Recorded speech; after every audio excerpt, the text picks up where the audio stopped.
नमस्कार, आप देख रहे हैं एनएमएफ न्यूज। आपके साथ मैं हूं भुवन शर्मा। देश के 53वें प्रधान न्यायाधीश यानी सीजेआई न्यायमूर्ति सूर्यकांत ने हिंदी में शपथ लेकर एक ऐसा संदेश दे दिया जिसे सिर्फ समारोह की औपचारिकता समझना भूल होगी। यह कदम हमारी अदालतों, हमारी राजनीति और हमारी भाषा की बहस तीनों को झकझोरने वाला है।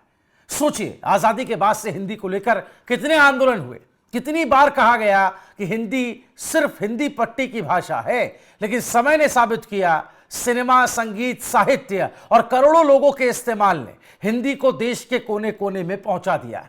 यहां तक कि उन राज्यों में भी जहां कभी हिंदी का विरोध राजनीतिक एजेंडा हुआ करता था, लेकिन एक जगह ऐसी थी जहां हिंदी अब तक प्रवेश नहीं कर पाई थी, या बहुत कम। देश की उच्च न्यायपालिका, अदालतों में फैसले अंग्रेजी में, बहसें अंग्रेजी में ज्यादातर वक्त, और संविधान का अनुच्छेद 348 इसे अनिवार्य भी बनाता है। हां, कुछ राज्य जैसे यूपी, बिहार, एमपी और राजस्थान अपने हाई कोर्ट में हिंदी की अनुमति दे चुके हैं, लेकिन देश का बड़ा हिस्सा अब भी इस बदलाव से दूर है। कारण राजनीति, भाषाई अस्मिता की आड़ में चलने वाली वही पुरानी राजनीति जिससे डर है कि भाषा बदलते ही समीकरण बदल जाएंगे। पर एक सच्चाई दोस्तों हमेशा से रही, हिंदी समझने वाले इस देश में सबसे ज्यादा हैं और इसे समझने वालों की संख्या 85% से भी ज्यादा है। तो फिर इंसाफ की भाषा में इतनी बड़ी आबादी की समझ क्यों शामिल ना हो, यह सवाल तो उठेगा है। सुप्रीम कोर्ट ने 2023 में अपनी हिंदी वेबसाइट शुरू कर एक संकेत दिया था, और अब सीजेआई सूर्यकांत का हिंदी में शपथ लेना उस संकेत को और भी मजबूत कर देता है। जब दुनिया एआई के जरिए भाषा की दीवारें तोड़ रही है, जब अनुवाद अब एक क्लिक की दूरी पर है, तो फिर अदालतों में हिंदी को लेकर दुराग्रह क्यों है? प्रधान न्यायाधीश का यह कदम कहता है कि समय आ गया है कि हिंदी को दिल से स्वीकार किया जाए और इसे राष्ट्रीय स्तर पर इंसाफ की भाषा बनाया जाए। यह सिर्फ शपथ नहीं, एक बदलाव की शुरुआत है। आइए, क्या कुछ कहा अपनी ओथ में, किस तरह से हिंदी में ओथ ली सीजेआई सूर्यकांत जी ने, आइए आपको सुनाते हैं। मैं सूर्यकांत, जो भारत के उच्चतम न्यायालय का मुख्य न्यायमूर्ति नियुक्त हुआ हूँ, जो भारत के उच्चतम न्यायालय का मुख्य न्यायमूर्ति नियुक्त हुआ हूँ, ईश्वर की शपथ लेता हूँ ईश्वर की शपथ लेता हूँ कि मैं विधि द्वारा स्थापित भारत के संविधान के प्रति भारत के संविधान के प्रति सच्ची श्रद्धा और निष्ठा रखूंगा। मैं भारत की प्रभुता और अखंडता अक्षुण्ण रखूंगा। तथा मैं सम्यक प्रकार से और श्रद्धापूर्वक तथा अपनी पूरी योग्यता, ज्ञान और विवेक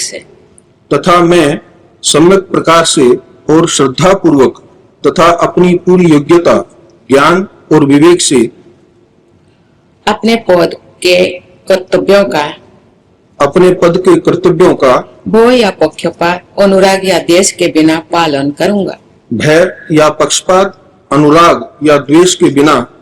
करूंगा। तथा मैं संविधान और विधियों की मर्यादा बनाए रखूंगा।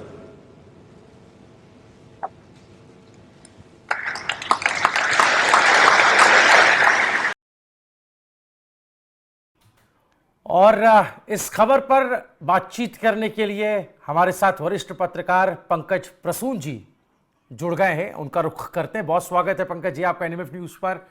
आपने ये शपथ सुनी जो नए सीजेआई 53वें सीजेआई बने सूर्यकांत, जस्टिस सूर्यकांत को, और ये अब एक बहस हो गई है शुरू कि उनका हिंदी में ओथ लेना, हिंदी में शपथ लेना क्या एक बड़ा संकेत है एक नए बदलाव का? आप कैसे देख रहे हैं इसे? भुवन, बहुत लंबे समय से इस बात की चर्चा चल रही है कि जो न्याय हो उस भाषा में हो जो आम लोगों के समझ में आ सके। आपने सिर्फ हिंदी की बात की, लेकिन भारत सरकार इस बात के लिए प्रयासरत है कि लोगों को उनके मातृभाषा में न्याय मिले।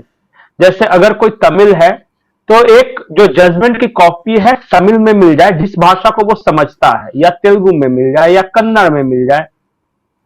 ऐसे भी तो 22 भाषाएं सूचीबद्ध हैं, और उन 22 भाषाओं में अगर किसी को न्याय मिल जाए तो फिर उसके लिए आसान हो जाता है समझना।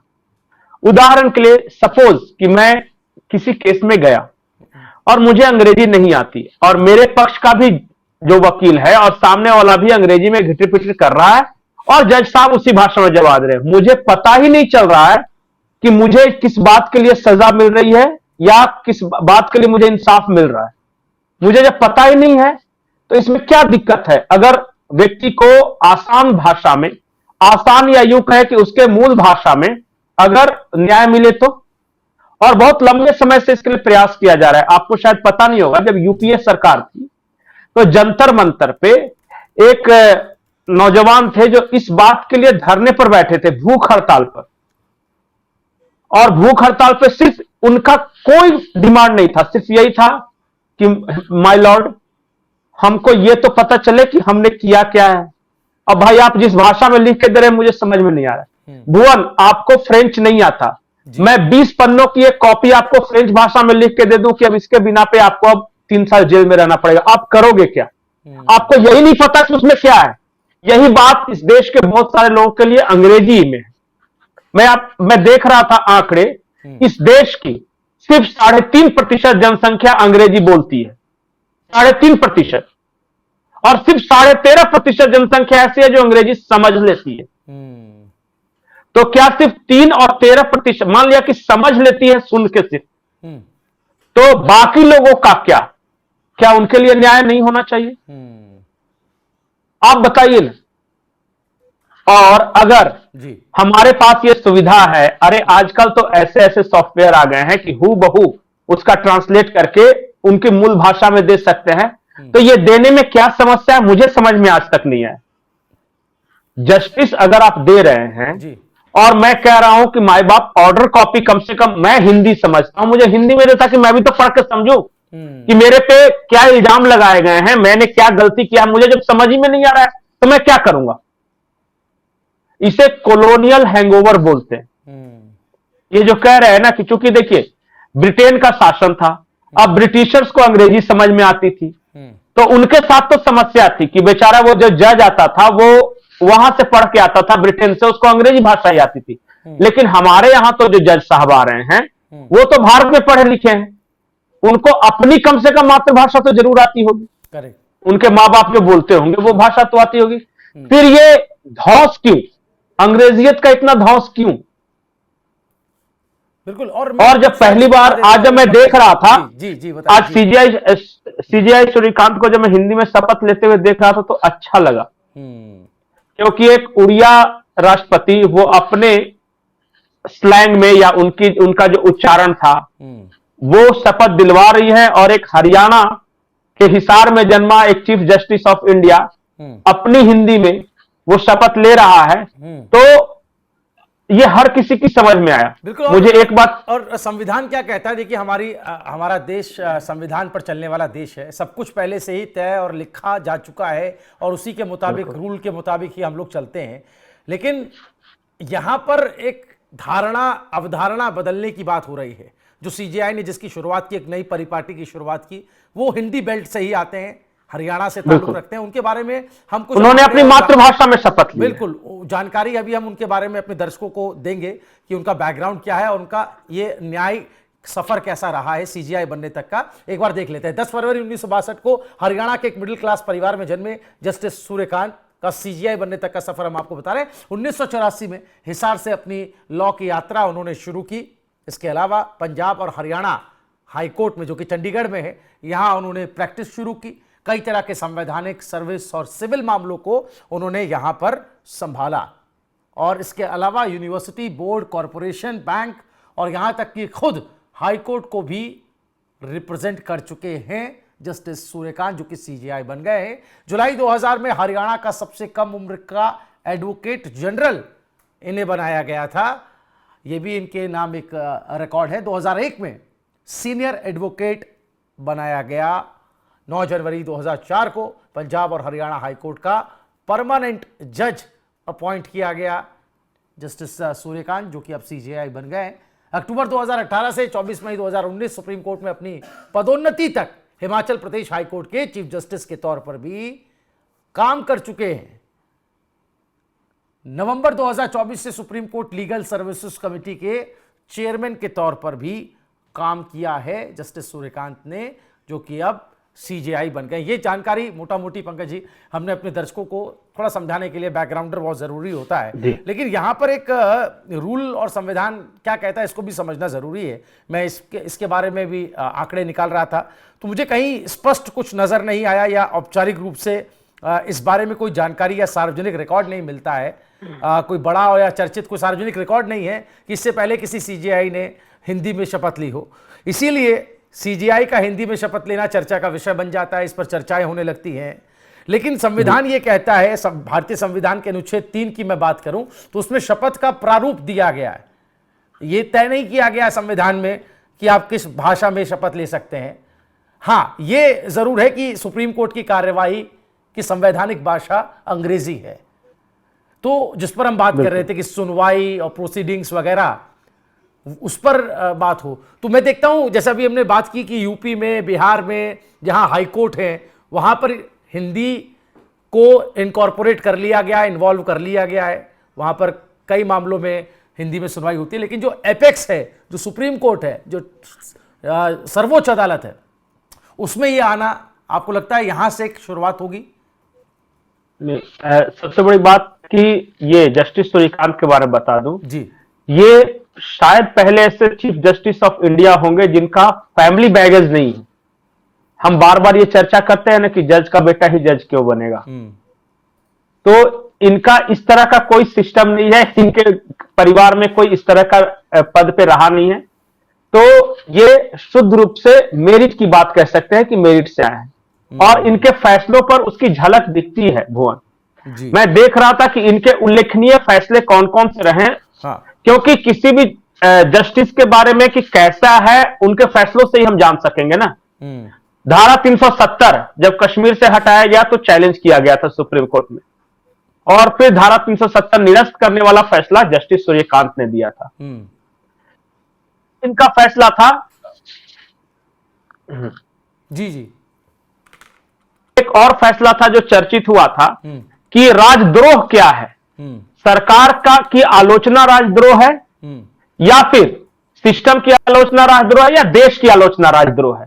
इन्होंने स्पेसिफिकली कहा कि आप सरकार को क्रिटिसाइज कर सकते हो, देश को नहीं। हाँ, और वहां पे धारा 124 से थी जिस पर रोक हाँ, थी इन्होंने जी, उनका यह फैसला था। फिर इनका एक और जो फैसला था एसआईआर वाला, अभी जो बिहार में, उस बेंच में भी यही थे और एसआईआर का को चैलेंज किया गया था। फिर इनका ये पेगासस वाला, राहुल गांधी को आपको पता है ना, सुप्रीम कोर्ट में पेगासस वाला मुद्दे पे लेके गए थे और उनको सुप्रीम कोर्ट से फटकार मिली थी, तो ये फटकार लगाने वाले जज जो थे वो जस्टिस सूर्यकांत जी थे। पेगासस वाला जो स्पाईवेयर जो था जी, जी, उसका जी। तो मैं ये देख रहा था कि इनके फैसलों से इनके कैरेक्टर की झलक मिलती है कि किस तरह के जज हैं, और बहुत क्लीन ट्रैक रिकॉर्ड है। और जस्टिस गवई चूंकि कुछ विवादों में भी रहे थे, इनके साथ इस तरह का कोई विवाद नहीं जुड़ा हुआ है।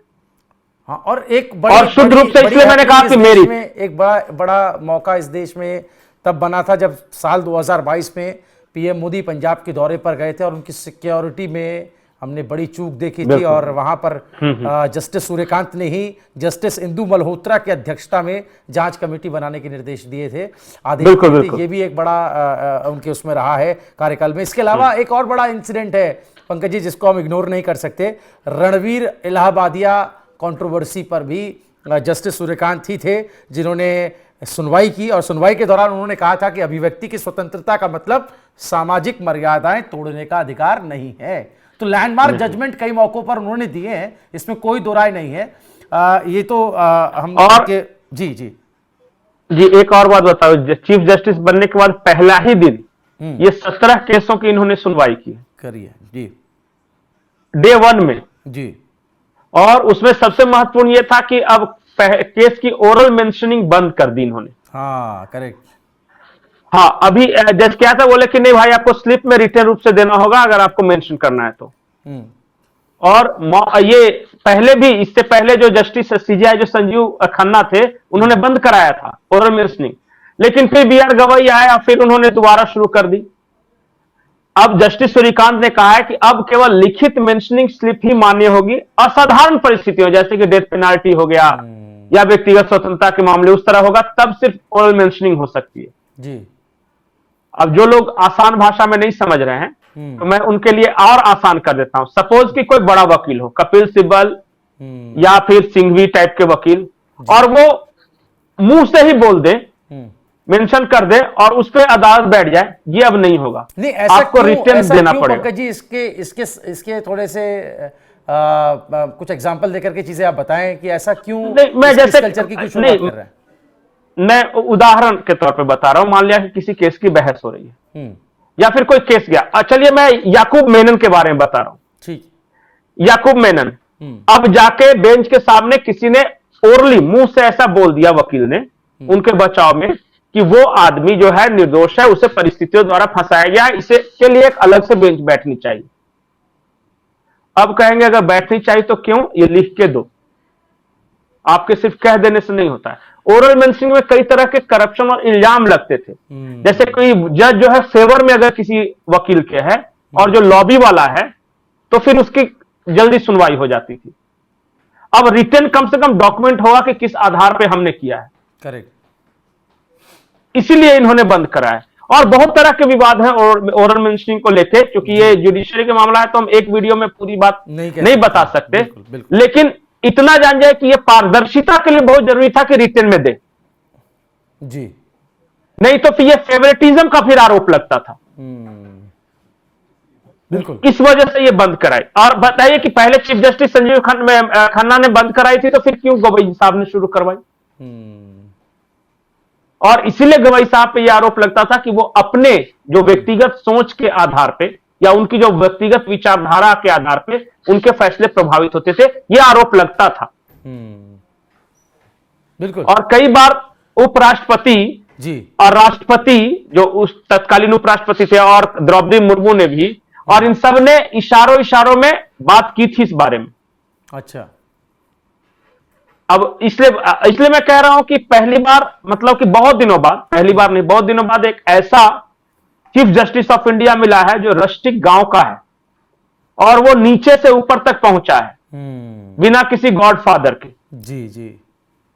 तो हाँ, इसलिए थोड़ा सा अंतर है। बैगेज नहीं है, बैगेज नहीं है, कोई इनका ऐसा नहीं था। इसलिए ये 53 परिवार के लोग ही जज बनेंगे, अब वो वाले सिस्टम में से ये नहीं है। नहीं, अच्छी बात है, एक नई परिपाटी अगर शुरू हो रही है और उसमें भी हम देख रहे हैं कि हिंदी में ओथ लेकर के उन्होंने अपने इस कार्यकाल की शुरुआत की है सीजेआई के तौर पर, तो इसका इसी से पता चलता है जी, और बहुत दूर तक जाएगा। कई बार जी बिल्कुल। और कई बार क्या होता है, कुछ बातें बोलनी नहीं होती है, आपके डीड्स बता देते हैं कि आप क्या करने जा रहे हैं। तो इनके फैसले और इनका कंडक्ट मैं देख रहा था, आप ही की तस्वीरों में ये पैर छू के प्रणाम कर रहे थे जो होंगे, ये भी अपने आप में एक सिंबलिज्म है।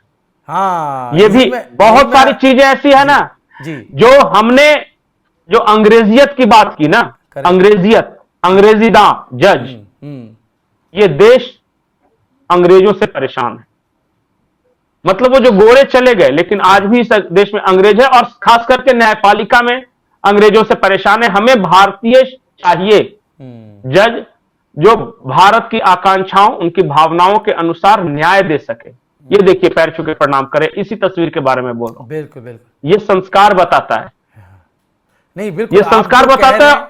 आप कथनी और करनी, इसीलिए कहा जाता है कथनी और करनी एक जैसी होनी चाहिए। और हम इन तस्वीरों में भी देख रहे हैं, हमने उन्हें हिंदी में ओथ लेते हुए भी देखा, जो कि चर्चा का विषय बना, क्योंकि इस बारे में हम कोई प्रामाणिक तौर पर तो ये बात नहीं कह सकते क्योंकि कोई सार्वजनिक जानकारी नहीं है, लेकिन ऐसा जानकार कहते हैं, एक्सपर्ट्स मानते हैं कि ऐसा सीजीआई के तौर पर ओथ लेते हुए हमने पहली बार हिंदी में किसी को देखा है और सुना है। इसका इम्पैक्ट दूर तक जाएगा, इसी पर हम लोग बात कर रहे थे। उम्मीद है आपको ये बातचीत पसंद आई होगी। आप नए सीजेआई बने 53वें chief justice of India Suryakant के हिंदी में ओथ लेने के इस कदम पर क्या राय रखते हैं, कमेंट जरूर कीजिएगा। वीडियो पसंद आया तो ज्यादा से ज्यादा शेयर कीजिएगा। देश और दुनिया की तमाम बड़ी अहम खबरों के लिए हमारी वेबसाइट newsnmf.com पर जरूर विजिट करें। नमस्कार।